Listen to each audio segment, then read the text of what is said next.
Hello, everyone. Welcome to Paradigm Shifters. We're going to have a lot of interesting fun for you today with this particular guest who's gone in and out of some of the most fascinating niches in life possibilities. Meet Liberty Miller. Hi, Liberty. Hello. Hi. And Liberty recently wrote a book called The Heart of the Runaway. I've known Liberty off and on for some years, but the book is really a collection of your adventures, isn't it? It is, yeah.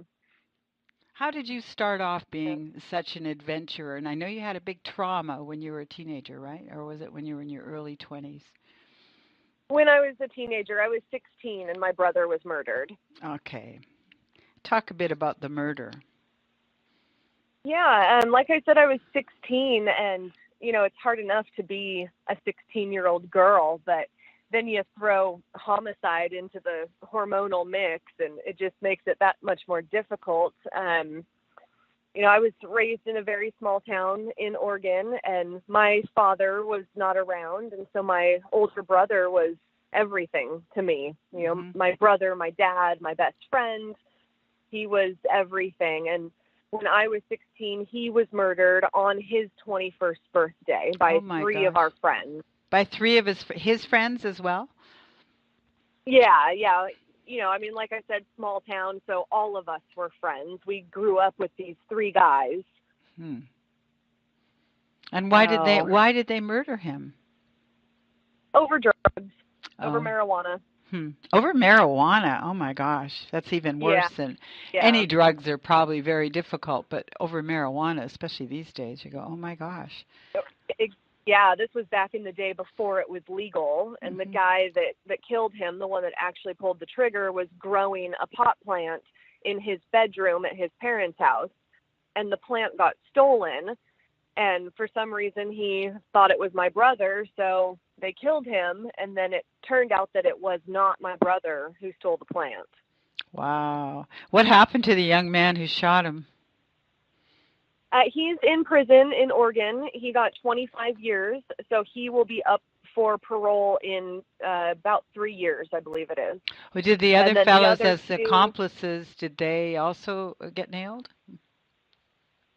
yes and no, they got time served. So between the time when they were arrested and when it went to trial was 1 year.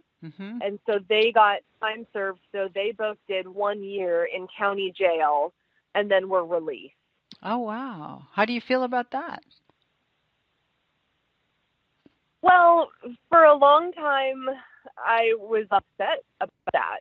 And especially since the one guy was still in our hometown, the other guy moved to Portland.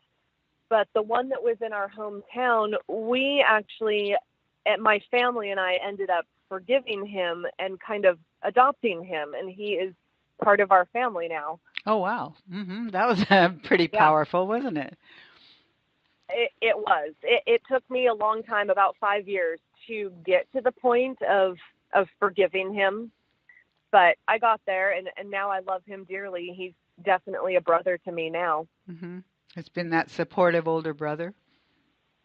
Absolutely. So tell me about you and when did you start adventuring? Did you stay at home for the next 5 years or did you take off? Were you a runaway then, like your book calls it?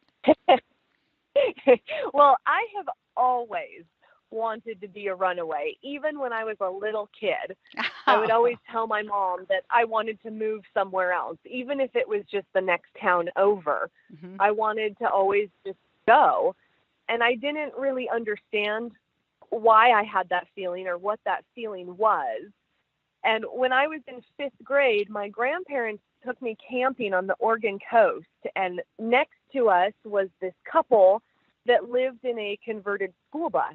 Ah. And they took us into the bus and gave us a tour of their home. And they lived in it full time and had kids that they homeschooled. And that was the moment that I realized what that feeling was, that I wanted to be a nomad, that I wanted to travel and kind of be a gypsy. But of course, I was young, and once I graduated high school, I went to college, and then I got married and, had a corporate job in Seattle. and did the whole American dream thing, but it wasn't what I wanted. But I didn't know how to have what I wanted, traveling around the world. And by chance, I met people involved with the Sea Shepherd Conservation Society. They do marine conservation. Mm-hmm. And they offered me a foreign correspondent position over in Japan. And I had gone to school for photojournalism. And so within 1 week, I decided to quit my job and divorce my husband and move to Japan. And that's what started it all. Oh my gosh. So your psyche, your soul was all lined up to be a much more expansive person. So your name, Liberty, where did that come from? Did you call yourself Liberty later? No, my biological father named me that. He just, and I go by Libby. That's the nickname that my family has always called me. But my biological father always called me Libby, or called me Liberty, I'm sorry. And, he doesn't really know where that came from. He said that just one day he started calling me that and it seemed to fit. Isn't that remarkable? So, Because I, yeah. I know you well enough to know that Liberty is probably the best name in the whole wide world for you. Almost like Yeah. your soul is primed to Right. expression, right? It's not just expression; it's existence in various situations, isn't it? Yeah, absolutely. So talk about Sea Yeah. Shepherd. So what happened when you went to Japan? And how did that impact you on that particular boat? I was not on a boat with Sea Shepherd in Japan.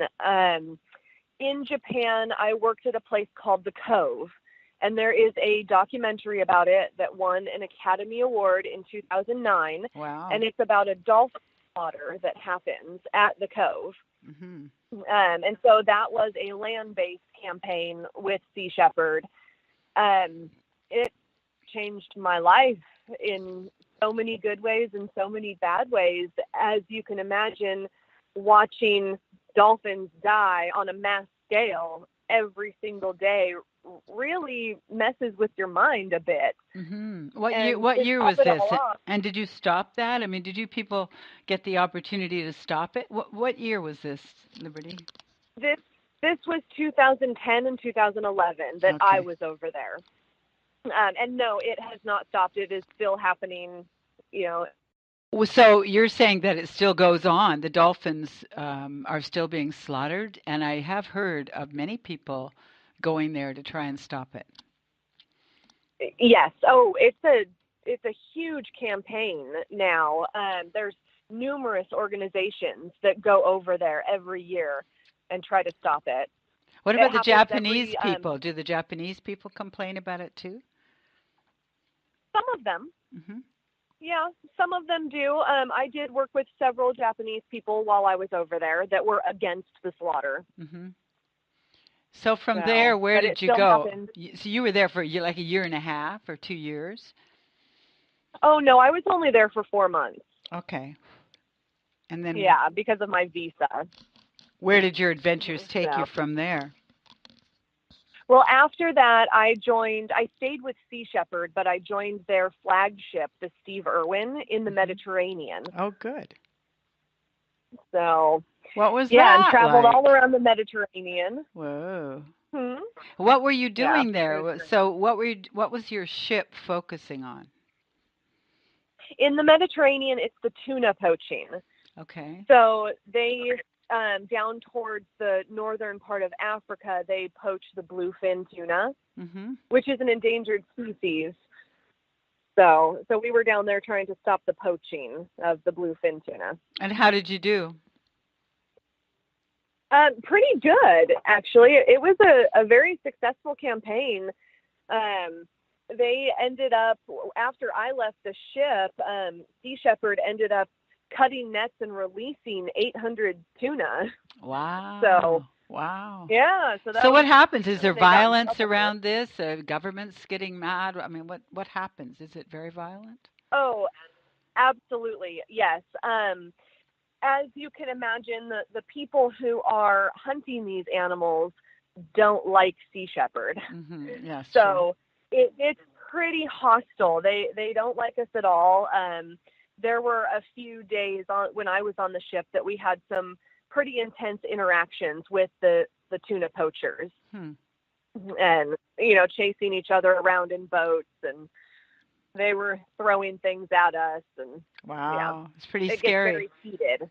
So where did you go from there? Yeah. After I left the Mediterranean, I went to Australia, and I left. Yeah, I left Sea Shepherd, and I joined another organization. At the time, it was called Save Japan Dolphins, but now it's called Dolphin Project. Oh, and okay. it's run by Rick O'Berry, who is the man who stars in the documentary The Cove about really? the Okay. slaughter in Japan. Mm-hmm. So I joined his organization, and I went to Australia and started his first international chapter of Dolphin Project. Okay. And how was that? So Was it well received, or tell us about that? it was very well received. I had never started an international chapter before, so I was just kind of blindly fumbling my way through it. But it was very well received, and it still exists today and is doing very well. And what kind So of what when kind of I left people get Australia, involved? Are they sort of all young, or are they all ages, and are they just really oh, enthusiastic about this? it's all ages, all walks of life. I have met so many amazing people, just a very diverse group of people around the world who are passionate about marine conservation. It's quite impressive. Wow. Wow. So then where did you go from there? So you're not living in Australia, so I'm assuming you left that environment.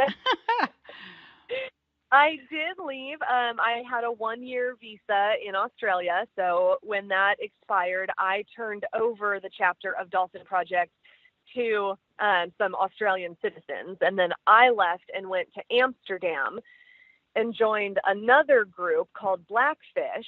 And they deal with all kinds of different fish poaching around the world. And I helped them start their organization. It was a brand new startup organization. So I went to Amsterdam and helped them with that. And was that a And they're zesty, or doing was great that as well. zesty? Mm-hmm. Was it what? Zesty? I mean, were they kind of like very activist as well? Oh yeah. Yeah. Yeah, and they're doing great. They still exist. They're doing amazing things. Wow. And how long did you stay there? I was in Amsterdam maybe 3 months. Yeah, not too long. And why would you leave? Just because you launched their chapter and you're done, or why? I mean, you're the runaway. Did you run away from them? No, because I was only allowed 3 months on my passport. Right. Okay. So, yeah. So after the 3 months, I actually ended up going back home to Seattle. Mm-hmm. But I had been overseas at that point for 2 years. Oh, wow. Okay. Were you just dying to get back to Seattle, or did you just find it very infectious to keep going? At the end of that 2 years when I was in Amsterdam, I was very tired. I had been, running around the world for 2 years, and I was a volunteer. All of this was volunteer work. Oh. And so I not only was very tired, I was very poor. I betcha, huh? So you went home to work? Right. I did. The photography job in Seattle that I had when I was married, and then left to go overseas, they asked me to come back. Oh, that was and good. it was perfect timing. Yeah, I was tired and I was poor, and they wanted me to come back, and I was ready to go home at that point and start making some money again. So I went back to that job. Well, it's really interesting. So I want to ask personal questions like, how did your husband, as you left him, respond to your zest for change and for adventure? Well, I guess the way I worded it earlier sounds kind of heartless. I did not just divorce my husband on a moment's notice. We had been having problems for a couple of years, and we had been going through marriage counseling for a year. and we decided to divorce. And then I was presented this opportunity in Japan. So we decided to not divorce and instead see how we felt after 4 months apart. I would go to Japan and we would see how I felt or how we felt when I got back. Mm. And so when I got back, we sat down and talked about it, and it was clear that we needed to divorce. Mm-hmm. So we divorced, and then I joined the ship. And you're still good friends So with him, are you not? we are friends, definitely. We don't have much contact with each other, but when we do, it's good. We had a very good divorce. We didn't fight. I mean, we still talk occasionally. So I think it's really interesting because you're living interesting because you live a life of what would you call it? People's agitation about different subjects, including your friend who was involved in your brother's murder, and yet you've got quite a style for turning them all into friends or easing conflict. Is that right? yeah, I think the greatest compliment I've ever received is a coworker at my photography job in Seattle. I didn't really know this woman, but just from working together, Mm-hmm. we weren't friends outside of work. But she said to me one day that I had a way of bringing people together, and that just kind of stuck with me because that I organize events for nonprofits. I mean, I'm always bringing friends together, and I love talking to strangers and meeting new people. Mm-hmm. So, And putting your heart in the ring, because it seems to me you usually have projects that have to do with people emerging oh from yeah, what could be contradiction or contrary behavior, right? right, It's kind of right. political in a big heart-based way. Yeah. Yeah, that's a good way to look at it. Yeah. But it's interesting because when you're on the boat, the Sea Shepherd and the other one, I Mhm. can't remember the name of it, the Cove, you know what I'm talking about, the The different boats you're on. Did the people, the one I'm on now. yeah, that'll do. No, I was Well, now thinking I of crew the on the National Australian one. Geographic. Oh, yes, that was not a boat. That was land based. That's Dolphin Project. Oh, okay. I thought that was a boat. Yeah. But it's interesting No. because it seems that a lot of times that people are wanting to make a difference, they can also have a lot of, I don't know, difficulty, dissonance amongst themselves. Is that right? Oh, yes. Hmm. There is a lot of politics and a lot of drama in the marine conservation world. Hmm. That's sad to know, Yes. but it's always kind of wise to know that, isn't it? Yeah, that's part of why I took a big step back from it. Hmm. The main reason was because I was a volunteer, Hmm. and I reached the point where I realized that I can't even support myself. So how am I supposed to help anyone else if Hmm. I can't even pay my cell phone bill? Hmm. Oh, So that I isn't took a good. big step back from marine conservation, and there is so much drama. And when you're dealing with personal issues or turmoil in your own life, it's very exhausting to then be immersed in this marine conservation world and deal with all of the infighting and drama. Hmm. I couldn't really deal with it anymore. I guess there's a So, bell curve on any organization where you got the movers aheaders and the holders behinders and the ones who want mhm. power. I think that's probably traditional in any group. Do you think? Oh, yeah. Yeah, and Hmm. it is frustrating because we all want the same thing. Hmm. We all want dolphins to not die, but yet we're so busy fighting with each other and arguing about how we should stop dolphins dying Hmm. that we're not even really paying attention to the actual cause. Hmm. It's like having too big a family with parents that are a bit screwed up. Right. Exactly. So where in the world? I mean, you've been all over the place. What is your favorite place to be? Where do you think it's the most? What would we say? The most optimistically, mutually conscious of one another. Where do you think people are acting from their highest good? Oh, geez. Is that an I unfair have no question? idea. Oh, which ones did you like best? Which places did you like best? I'm sure there's I not just really one. No, definitely not. I did love Japan. I felt very much at home in Japan. The people are absolutely wonderful, very kind people, a very clean country, a very safe country, and gorgeous. I mean, the scenery is stunning. Mm. I also really liked Amsterdam because I love history. Mm-hmm. So I loved living there. I'm currently in Alaska and absolutely love it here, but I'm not doing marine conservation up here. What are you doing up there? So I work on the National Geographic boat. So I guess Oh. I kind of am doing conservation. So the National Geographic boats, they run in Southeast Alaska, like through the Inside Passage area, Mm-hmm. and they really do promote and foster conservation and environmentalism. Mm-hmm. So I'm a naturalist aboard the boat, so I get to talk to people about Alaska and tell them what they're seeing. It's very amazing. What do you like about Alaska? Oh, it's filled with magic, and it's so hard to explain unless someone sees it. You know, it is filled with magic. Every inch of this state is magical.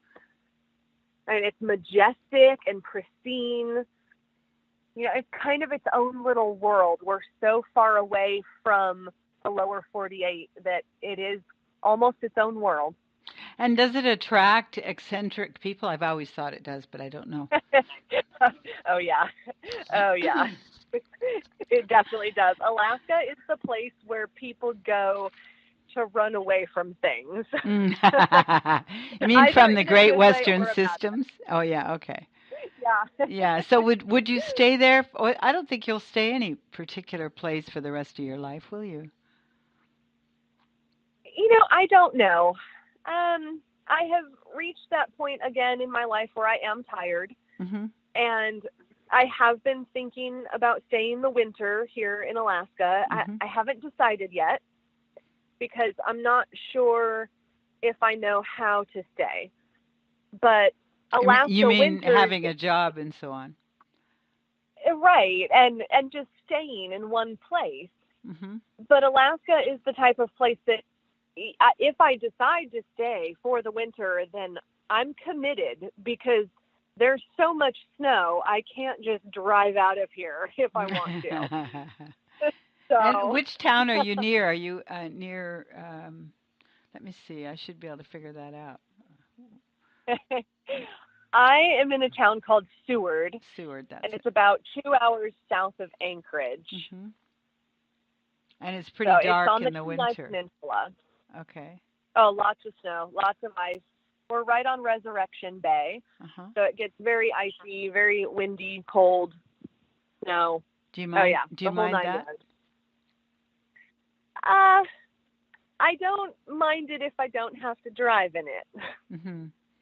but obviously I have to drive to my job every day. So Well, and I know Alaska can't just shut down because it's winter. So are there jobs? Would you have a job? Is the National Geographic job still there for you in the winter? well, that boat does not run in Alaska in the winter, but Okay. they run down in Baja. Ah.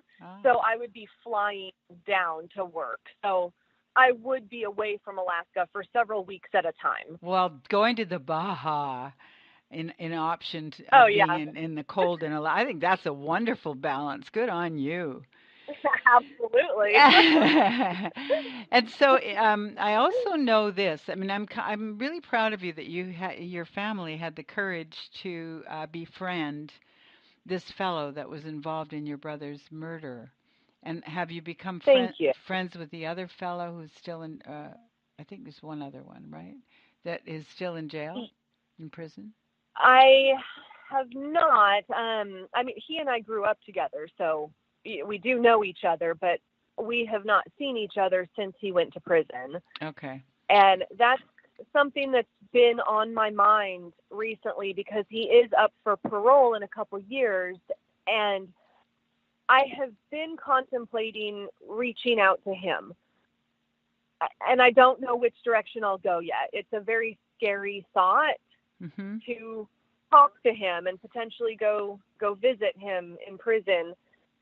But it's something that I've really been thinking about a lot lately. Now tell me this, don't you also go ahead and volunteer in some prison? I don't know which prison now at this point.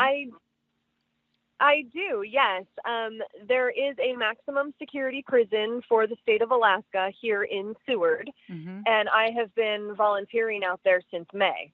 Okay, so let's talk about that. Yeah. Like, first of all, why? Is it because of your relationship with your brother and that huge tragedy? There's something in you that really wants to help people transform, right? Yeah. How the prison thing here in Alaska came about was last summer. I was in Seward and I was working at a cafe, and one of our regular customers was a pastor at the local Lutheran church here in town. And he and I would chit chat, when he would come in to get coffee. He did not know anything about my brother because obviously that's not something you just share right away. But this year, when I came back to Seward, I was working at that cafe again, and this pastor came in, and we were talking about my book, and I had said that I had just published a book in March. Well, he read the book and obviously found out about my brother. And he has volunteered off and on at the prison as a chaplain out at the prison. And he shared my book with the inmates, and they asked him to invite me into the prison to speak to them about my brother's death. That's wonderful. Yeah. So he came into the cafe one day and told me that the inmates had invited me in to speak to them. And, I'll admit it was a very scary thing to think about going into a male maximum security prison and sitting down with inmates and speaking to them. But I agreed to do it, and I was very, very nervous the first time I went in. But it was so profound and so powerful and inspiring and everything all at once. And why? Going back. Tell us about it. Why was it profound? It's so hard to explain. Maybe it's because my brother was murdered, or because these men were not what I was expecting. TV and movies teach us that people in prison are evil, cold, heartless, savage beings that want to hurt you. And that is not the case at all.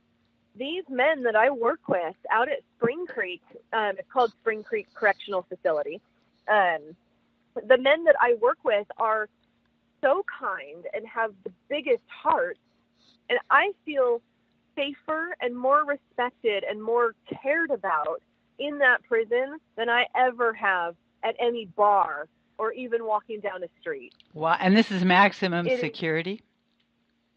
Yes, it is. Yeah, and it's all men. So. And why are they in, or do you even know why they're in? I know why some of them are in. Some of them have shared their stories with me. Most of them are in for murder, and a good portion of them are in for life. So it's, yeah. And are they all around are there any around your age? Are they all older, or what's the age range? There's there is a wide age range. There's some that are pretty young. One of the guys I work with is about 26, 27, something like that. All the way up to men probably, I'm guessing, in their late 40s, early 50s. So how many come to your talks? Like, is it 40, 50, 12? It's been different every time. The first time I was in, I only spoke to one of them. The second time I was in, I talked to a group of maybe 40. And then I talked to a group of about 15.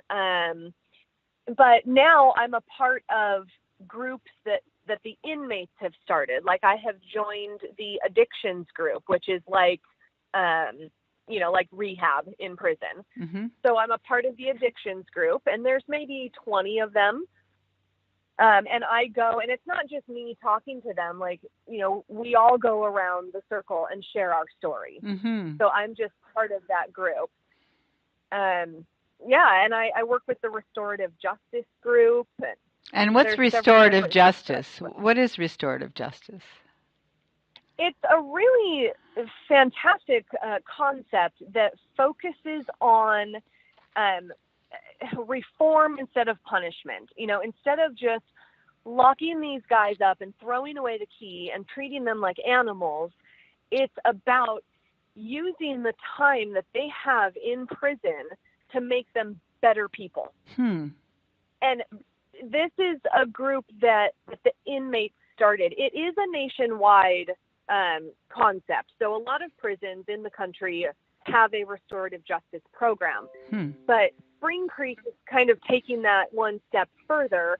The inmates are the ones that wanted to start this group, and they put together a pitch and presented it to the warden, and he said, let's do this. Let's run with it. So, it's the way that the inmate that started it, the way that he explains it is it's forcing inmates to look in the mirror. Because what they say is, they commit this crime and then they go to prison and they never see that ripple effect of their crime. They don't see the mom who can't get out of bed and cries all day because her son was killed. They don't see the 16-year-old sister who can't sleep at night because she has nightmares. They're not exposed to those things. So in their minds, it's between them and their victim. And so what they want to do is they want to see that ripple effect.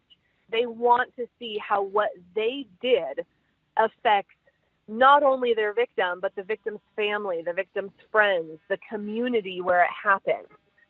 So they want to make amends as best they can and become better people. And so will some of them be, I guess what's fascinating to me is that you have the ability to help people harmonize within themselves, right? And I'm going, I wonder if you're having a big impact on them, A, or B, are you seeing people grow out of the way their personality, their rage, their abuse has been? Are you seeing that, or is it too soon? I'm fascinated. I think that a lot of that happened before I met these inmates, but it's still a work in progress. So I still see it happening. And I was in the addictions group a couple weeks ago, and this man, one of the inmates, he was this big, beefy dude with face tattoos, just very scary looking. And he was sitting there with his arms crossed, and then it came his turn to talk. And he started talking about his drug abuse and what he did to land himself in prison. And then after he went to prison, his son committed suicide. Oh my gosh. And in the note that his son left, he blamed his dad for abandoning him by going to prison. And so he basically blamed his suicide on his father. And as this man is talking about this, he just starts sobbing. And as soon as the first tear rolled down his face, all the other inmates were out of their chairs and had their arms wrapped around him, rubbing his back and saying nice and supportive words to him. And I just sat there dumbfounded. I mean, it was so surreal to see this happening. These men are very open and honest and vulnerable. And it's really impressive. What about the toughness we hear about? That's definitely there. That's definitely there. These guys are tough for sure. But they're working on on themselves, trying to be better people. And that's really impressive and really inspiring. And I think that it's something that people in the outside world need to know, that these guys are not the evil people that we perceive them to be. Yes, they committed a crime, and yes, they're in prison, but that does not mean necessarily that they are bad people. You know, it's interesting. I was listening to a movie review of a new movie about Eichmann, you know, from the Auschwitz and all that ugly stuff in Germany, the Right, Second right. World War. And the fellow that was, I think he's I didn't get all the details because I was driving, you know, you get bits of this. But in any case, he was a producer, I believe. And he was Hmm. saying it's very interesting when you learn more and more about these people. They were not just animals, they were not just evil. A lot of them you realize were kind of normal people that for some reason got swayed in this direction or that for a little while. And Right, and his whole dream as he wrote this movie or produced it was that people would start to realize how precarious it is to be a human being and then tipping into what we call evil or crime can be something that any one of us can do at any given time. And I thought that was right, quite informative. I will definitely go see that movie, which is kind of scary for me. right. But I guess Absolutely. you're saying your version of the same thing, aren't you? Well, yeah, and I'm part of the addictions group at Spring Creek because I used to have a drug problem. After my brother died, I got very heavily into drugs, Mm. and I relate to those inmates. And I don't really talk about my drug abuse or my brother's murder to the average everyday person. A lot of people that know me now don't even know that my brother was murdered, Hmm. or that I even had a brother, or that I used to be a drug addict, because people that haven't been through it can't really relate to it. And it's not really something that you brag about, that Well, it's I used something to that have can this be drug judged problem. without anybody really going in there and learning all about it, right? Well, right. And, knowing me now, that person that I used to be, anyone who knows me now would never be able to fathom that I could have ever been that person. So being a part of the addictions group at the prison and speaking to the inmates about my brother's death, I feel, it's been very cathartic for me because I feel like they are truly the only ones that understand. Hmm. When I talk about my story, they actually get it because they have been through the same thing. One of the inmates said something very powerful to me the other day. He said that he and I are soldiers together on a battlefield, but we were just fighting for the opposite sides. Because I Interesting. understand murder from the victim's perspective, and he understands murder from the offender's perspective. Hmm. I have lived the same life as these inmates, just from a very different side. So, could you understand and empathize with his need to murder someone at that point? Do you see what I mean? Is there a way for us to tune into what they're doing or what they have Right, done? right. I definitely do. Well, it's hard to say that I understand it, because most of us would never, you know, we can't comprehend murdering another human being. Mm-mm. However, when I was, in the depths of my drug abuse, I do understand it from that perspective because you're using these drugs that affect your mind, your judgment, everything. And you're with these people that you think love you. They're your family, they're your friends, like they're your support system, but yet they're pressuring you to do drugs and to Mm. do all these other things, like maybe to steal a car or to rob a house, and you feel like you can't say no because, man, that's your family. Like Mm-hmm. they get you, they love you. So you can't go against what they're saying. Plus you're not thinking straight because you're on drugs. And I did a lot of things when I was on drugs that I would never do as a normal, rational, sober person, but Mhm. I did them when I was on drugs because these people that I thought loved me told me to. Mhm. So, thinking about those things that I did, I can definitely see how, some young man who's, maybe has a rough home life, but finds this group, this family on the street, and then starts using drugs. And, I could see how you could end up killing someone, Mhm. because you're not thinking straight and you think that those people are your family and they love you. But then once you get sober, you realize those people never cared about you. Mhm. If they did, they wouldn't be pressuring you to use drugs and commit crimes. Mhm. But you don't see that in the heat of the moment. That's really interesting. And many, many people who get into that stream have been deeply hurt and felt cast aside by what might have kept Right. them safe in their own environment, right? Mhm. You know what I mean by safe? I mean like Absolutely. not aching and driven and all of Right. that. So how did you Right. get out of all that, Liberty? How did you step yourself out? Oh, you know, I got so lucky.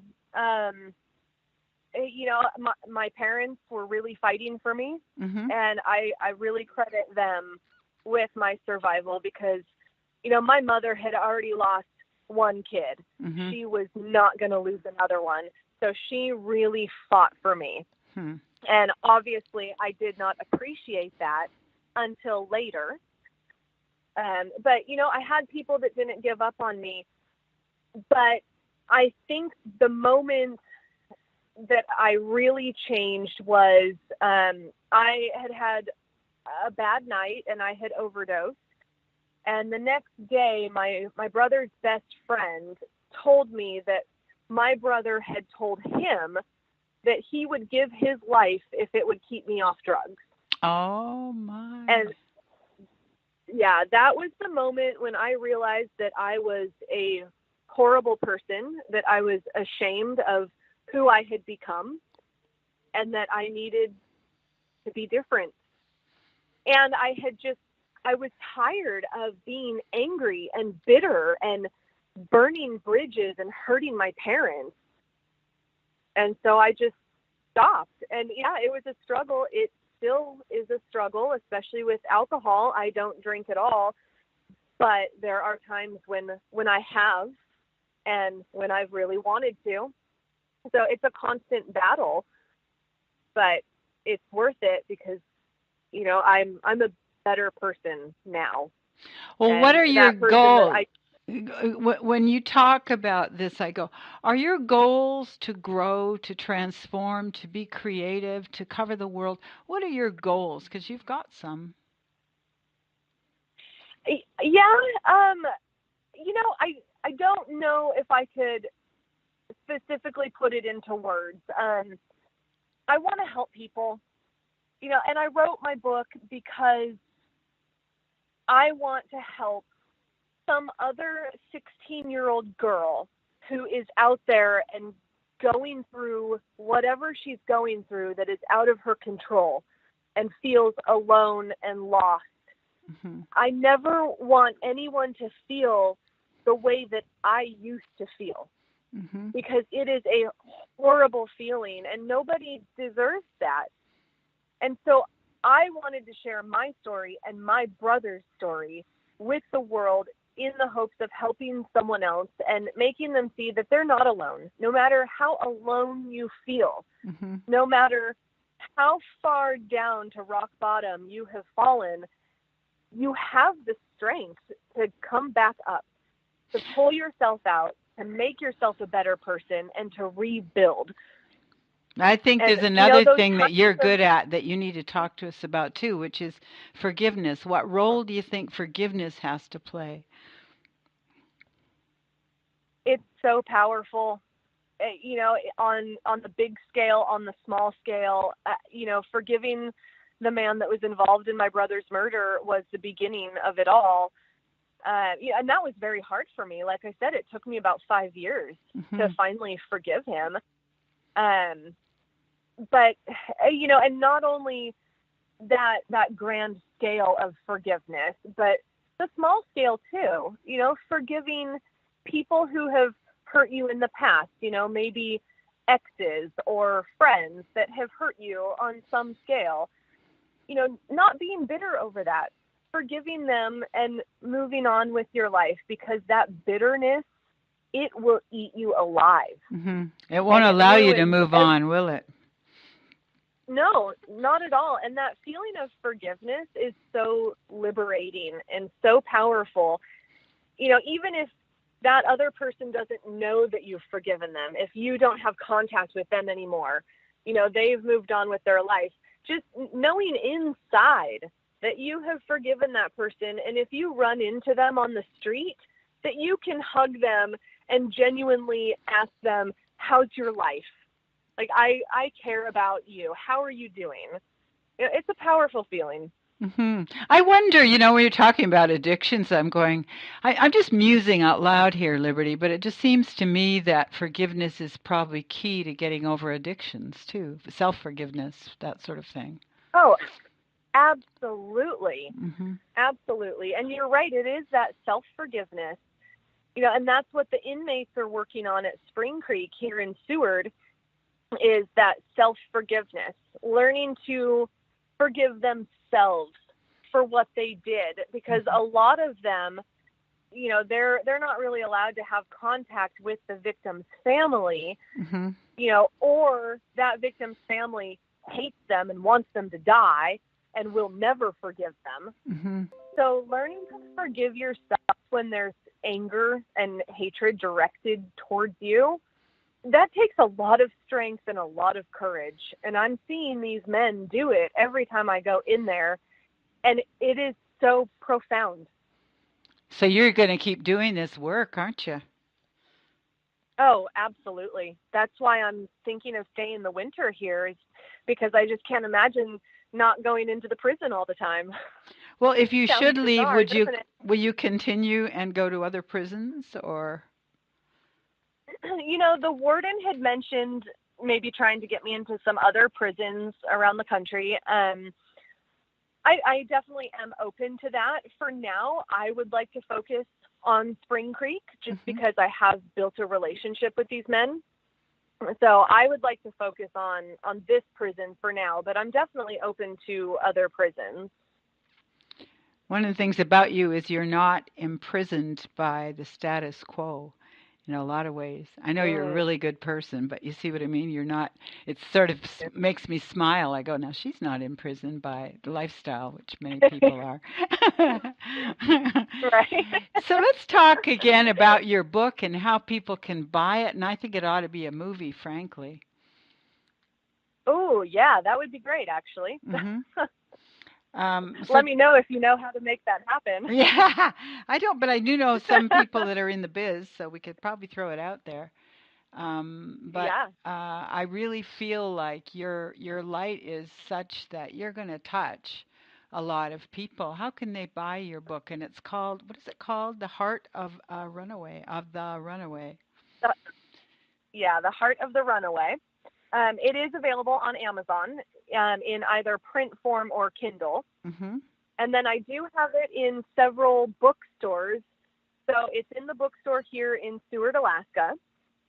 It's in Village Books in Bellingham, Washington, Elliott Bay Books in Seattle, and Wicked Good Books in Salem, Massachusetts. Nice. Okay, well, keep it Yeah. going out there. Are you going to write more, or are you just living through? I mean, right now you're living out these various chapters of Mm-hmm. helping the planet. I guess we could put it that way, right? You're an evolutionary force, miss. Aw, thank you. I actually have started writing the second book. Oh, good. And what's it going to be called? I have no idea. I've written 2 chapters. Is it going to be more of the story, or is it something different? Well, as of right now, it's just about the prison. So, I mean, obviously, the whole book won't end up being just about the prison, but that's all I've written so far. And will you interview So, people that are in the prison? yeah, I've actually started doing that. So, Mm-hmm.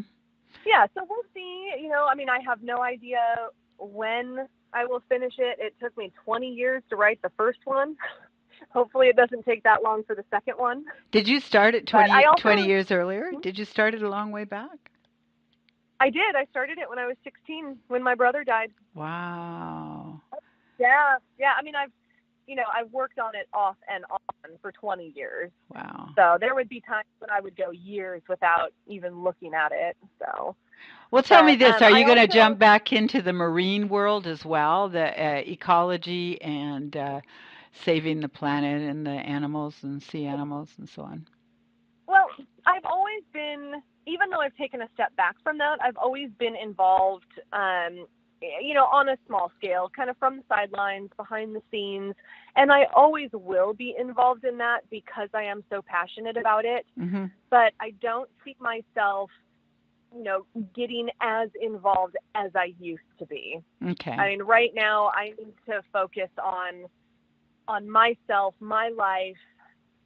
I want to focus on the inmates.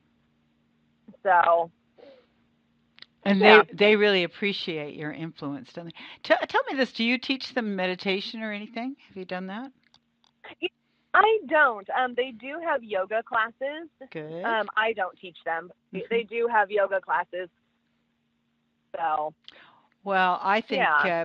this is a really wonderful. I mean, your experience on the planet is so incredibly rich, Liberty, is it not? Oh, it really is. I feel so fortunate and blessed and humbled to just be alive, to be living the life that I have. Wow. It's so beautiful. Even when it's so hard, it's so beautiful. Oh. So we'll have to say goodbye for now, but I'd sure like to talk with you about your next phase and whatever else you're doing out there. Um, so, Absolutely. so this is, do you have a website for your book? Yes, I have a website just for me, and my book is on it, and it's libertyeliasmiller.com. And Elias is Elias. And I people can can send you a buy link to it. probably buy the book right off your website, can they? Yeah, well, kind of. There's a link to the Amazon page. Super duper.